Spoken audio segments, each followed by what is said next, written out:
What is a woman? Famously asks Matt Walsh in his recent documentary for the Daily Wire.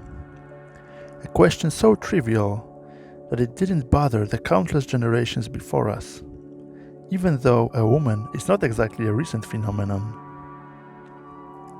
Yet, now it seems to have become the question of the decade. It appears to me that it cannot be answered properly without looking at reality through the symbolic lens. In this political conflict, both the left and the right are of course on to something, but talk past each other due to lack of understanding of, you guessed it, symbolism. Let me give you an example. I recently saw a Facebook post on a right-leaning fan page mocking the words of a literature professor as nonsensical. She, a specialist in environmental criticism, said that there is something patriarchal about drilling the earth and exploiting its resources. The administrators of the page didn't see any connection between the vilified patriarchy and the mining industry, while she had some good intuitions, but her ideology didn't let her fully grasp the meaning of this correlation. To get to the bottom of this issue, we are going to need to understand two things: the basic symbolic structure, especially of the notions of the feminine and masculine, and the fractal nature of the world. The masculine element, as I've already repeated after the Pajot brothers a number of times, is associated with order, meaning, heaven, sharp objects, dry land, precision, seed, light, and overtness. The feminine, conversely, represents the unknown, potential, earth, soil, water, ocean, shapelessness, roundness, wetness, softness, darkness, and covertness. The meeting of the two is a symbol, an earthly manifestation of a higher meaning. It is crucial to understand that these elements are not by design in competition, but rather complement each other in forming a connection. Both the seed and the soil are necessary for the formation of a plant, the chisel and marble in the formation of a pieta, a bunch of letters and a particular order in the formation of a sentence. Another important thing to note is that the feminine-masculine relation is more like a position each thing occupies when met with another, rather than an inherent trait. To put it short, a given man is not always masculine, and a given woman is not always feminine. The second major thing I mentioned is the fractality of symbolism, which means that the same mechanisms and correlations operate on each level of reality. So there's always order and chaos, dry land and ocean, space and time, the center and the periphery, the regular and the irregular. Whether we talk about a cell, a tissue, an organism, a city, a country, the church, and so on. What's crucial here, as the aforementioned trait are relational and not inherent, is to not mix the levels we are operating at. Let's come back to mocking the patriarchal drilling for oil and gas. The right-wing page admins didn't understand the symbolism of the act of using the sharp tool, the drill, to form a piece of order out of the raw potential of the earth. The literature professor had good intuitions that drilling is indeed symbolically masculine. Insert a sexual reference here. But then her ideological thinking kicked in and concluded that everything masculine is evil, and moreover, she misplaced the blame for that on men, or more precisely, fathers, from whom the word patriarchy takes its roots.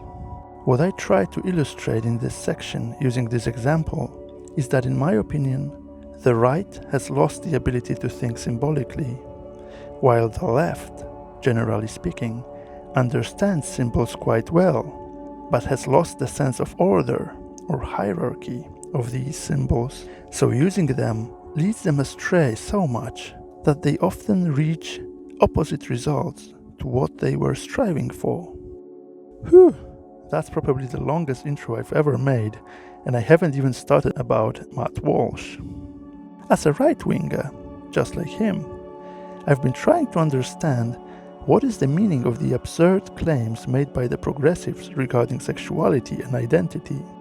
The first key to unlock this meaning is one of Jonathan's most popular videos called Propaganda in Pop Culture.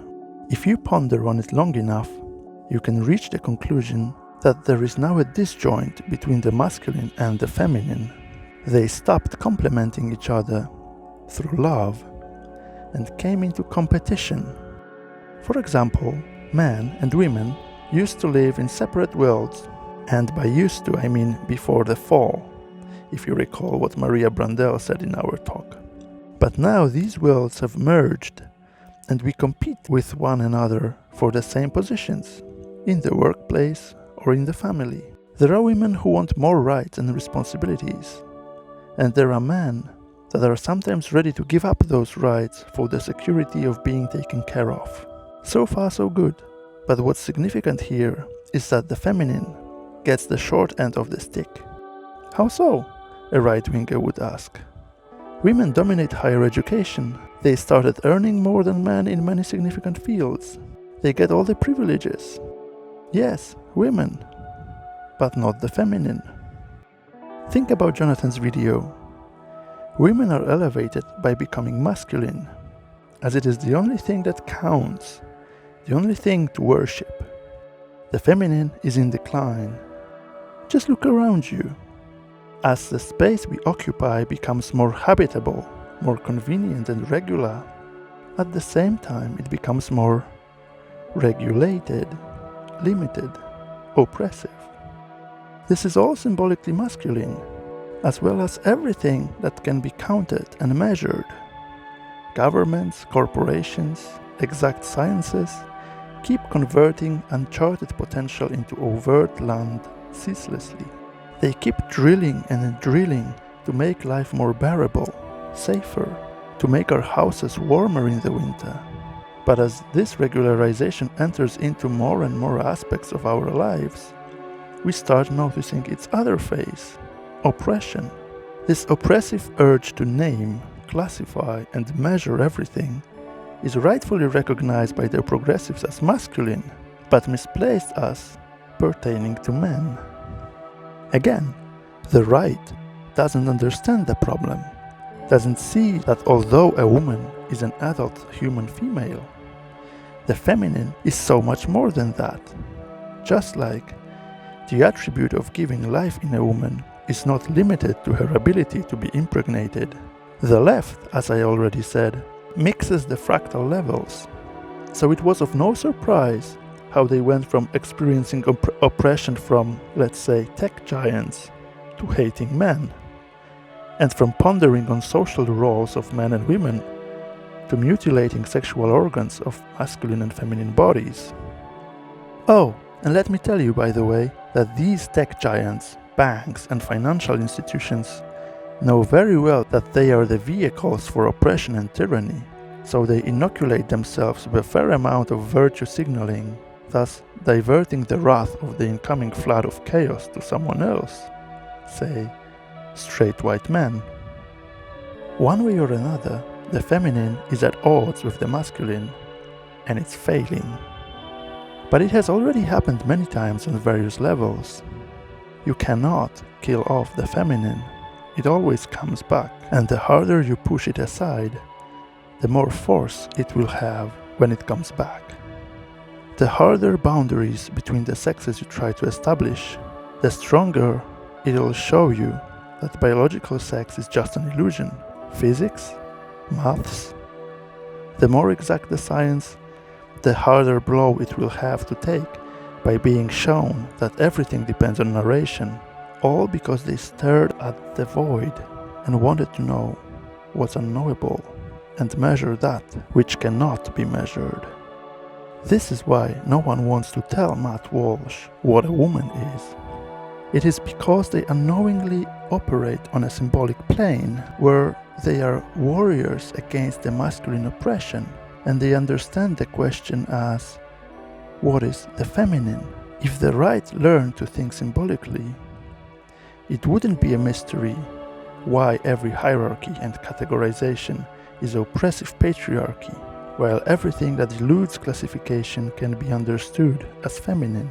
And you're not supposed to know that, as the feminine is a void of darkness, an ocean full of dangers and treasures. The feminine is a mystery, a secret.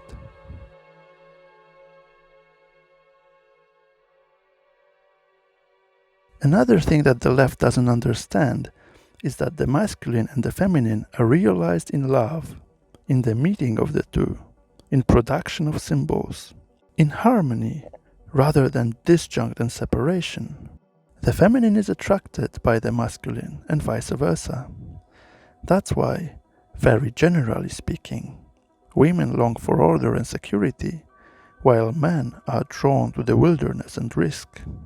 Thus, the solution to saving the feminine is not fighting the masculine, but loving, embracing, and acknowledging it. When the feminine is at war with the masculine, it plays itself, and the world becomes yet more tyrannical. This is perfectly illustrated by whatever is going on with women's sports these days.